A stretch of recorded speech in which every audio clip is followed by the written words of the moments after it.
And then now going into the squat lunge movement for the lower glutes and the quads, what would you recommend here? If you follow Dr. Brad Schoenfeld's research, he's a hypertrophy expert. He will say that, mechanical tension is the most important mechanism for muscle hypertrophy, but then metabolic stress and muscle damage likely play a role. Well, with the hip thrust, you're going to get lots of tension. You'll also get a lot of metabolic stress, but you don't go deep. You don't get a lot of stretch in the glutes with the hip thrust. So this is why the lunge complements the hip thrust very well. With the lunge, you get a stretch in the glutes, and it's the hardest at the bottom, whereas the hip thrust is hardest at lockout.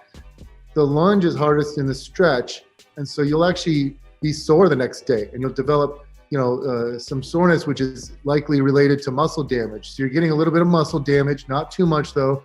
When you do the lunge, you want to do them in a way that maximizes the glutes, like the effect on the glutes.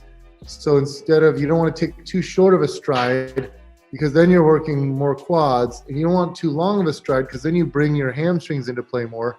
So I like the tibia angle, the knee travels forward a little bit, but not too much and not too, it doesn't stay vertical, it doesn't go too far forward.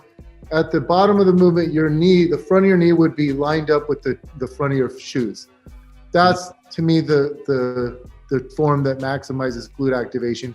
And you're gonna lean a little bit, but you're only gonna lean like, say, 20-degree torso lean, not 45-degree. You don't lean too much.